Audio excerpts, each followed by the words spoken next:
Hi everybody, welcome back to DayZ's Frostline Sakhal early access event. So what I thought I'd do, just spend a few minutes with some hints and tips to help anybody when they first start playing this. Maybe it's live now, or maybe it's coming out soon, because even for experienced DayZ players, this game is going to be, well, this map is going to be quite a challenge to start off with until you get to the hang of certain things.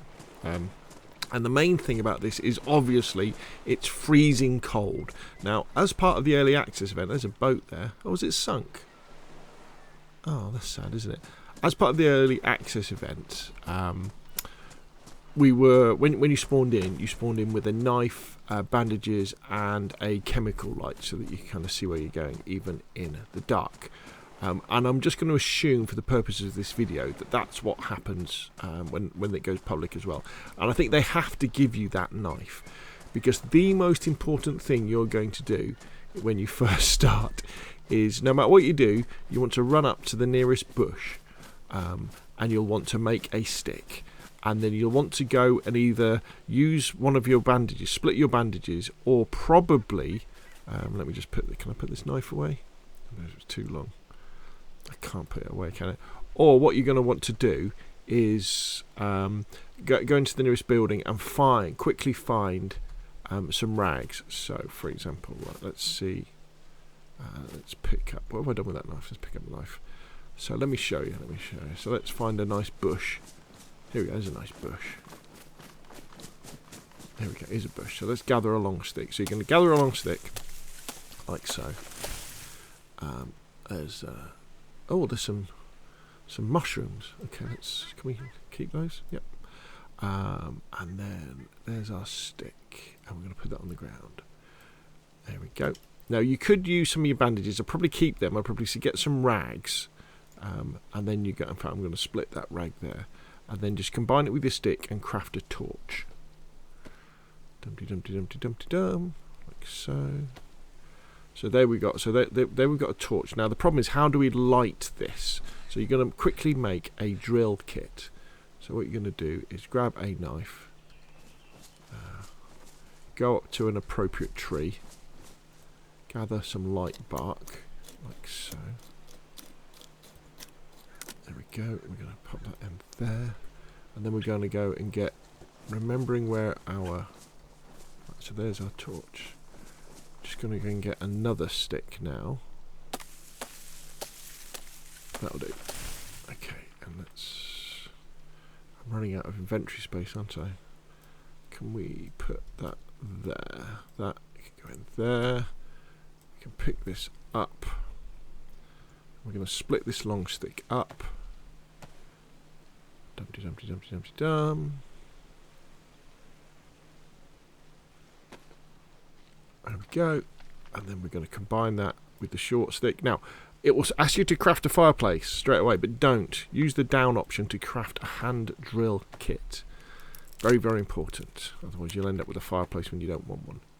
So now we've got a hand drill kit, so we can drop the short stick. We don't need that any longer. Grab the hand drill kit. Go back to our torch. And with a bit of luck, we can now ignite this. Don't try and ignite this if you're in a snowstorm or it's incredibly windy, because it probably won't work. But this is the most OP thing you can make in the early game, because what this torch will enable you to do is keep warm. So if you keep an eye on the bottom right hand corner of my temperature gauge, you'll see it's giving me the heat buff, and that's incredibly important, because it means I can carry on looting, carry on running around looking for better clothes, looking for food and all that stuff, while getting warmer. If you could do the same thing, and you could go to a fireplace, for example, and you could then light the fire and sit there for a few minutes while you get the buff. But then you're stuck in one place, aren't you? Whereas with the torch, we can get the buff, and at the same time be moving around, which is really, really important. Then what you want to be looking for is all the basics for DayZ. So you want food, you want drink, you want better clothes, you want weapons. That's all the same now. However, what you will find is that when you find food and drink, it will be frozen. So then what you're going to have to do is go through the process. I don't want to fall in the water here. Is go through the process of crafting something, putting the stuff into a fireplace or around the outside of a bonfire that you make and letting it defrost and then eating it afterwards. So that's all the same. It just takes a little bit longer. And then what you want to do as you're moving around the map, even if you're really well kitted up like I am here, as you can see, you want to be crafting torches and you want to be lighting them to keep your temperature up. Because if your temperature gets too cold and you go into blue and you start going hypothermic, not only does your body start eating through calories a lot more, so you're using up your food, which gives you less time before you need more food, but you've also got a chance of getting ill, and you don't want to get ill. So if you get ill and then you end up with a fever because you've got flu, then you'll start sweating. Okay, but it's just gone out, hasn't it? Okay, but you can see it lasted quite a while, and we've got a triple heat buff now, which is going to last us quite a long time. And then you'll start burning through your fluids as well, and that will happen. Now, on the subject of fluids are really a massive challenge as well. There's another fishing rod there.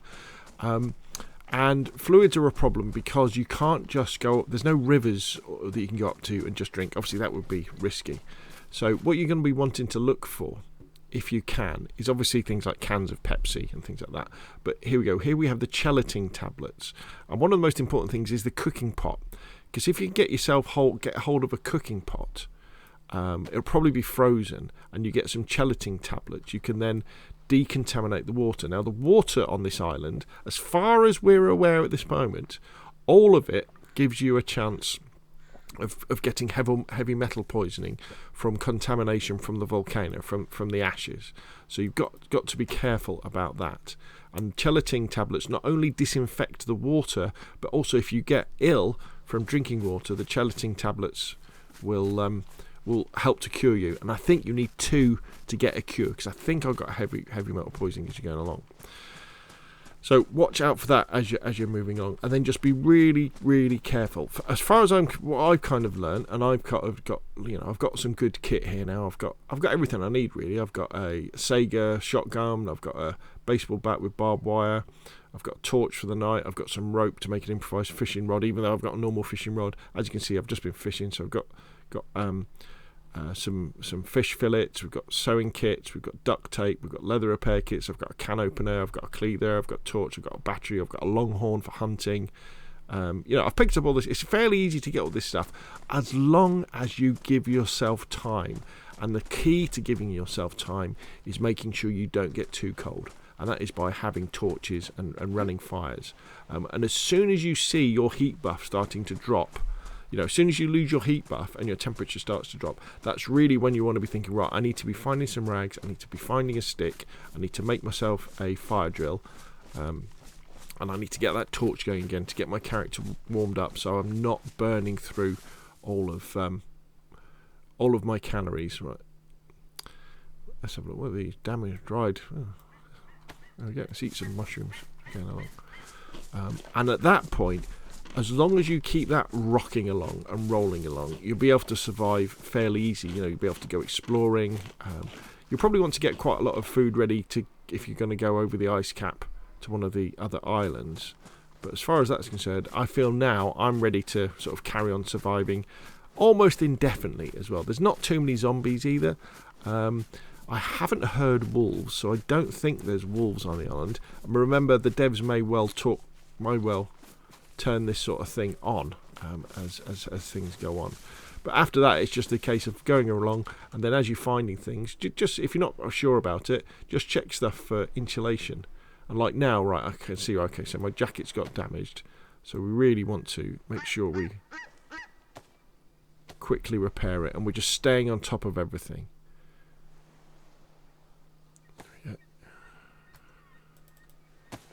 Let's have a look at my trousers. Worn. Rope belt's almost knackered. Field vest is worn. Mountain back pristine. Hat is pristine. Face wrapping pristine. Gloves are worn. Trail shoes are worn. And just stay on top of that stuff, and then you'll be able to do whatever you want. So, at the risk of repeating myself again, the key to surviving in early game and continuing in Sakhal is the torch. So you're going to have to be careful on a PvE server because people are going to be able to see you. But as soon as you spawn in on the beach, you want to be making a torch and then using that to keep yourself warm and to give yourself that heat buff as you're running around. Now, as far as where you're going to be going, heading inland basically seems to be the thing to do. There is some scientists, and I think you can find a briefcase, and there's something to do with the generator that you may well want to have a go with. But just exploring this amazing map, early days, I think is going to be great fun. Right, what should we finish with? I've kind of showed you everything I've got here, haven't I? Got all this kit. But bear in mind that with 1.26, we've got a lot less inventory space as well. So you do have to make tactical decisions about the things you're going to carry. But as far as that goes, I think we're going to have an amazing time with this map. It really is an awful lot of fun and a great survival experience, and very beautiful indeed. Enough from me. I'll be doing lots of other videos about tutorials and how to do things as well, and of course look out for Wobo's stuff because he'll have some amazing stuff coming out soon, as will lots of other content creators. Thank you very much, and of course I will see you again soon. Ooh, a hatchet.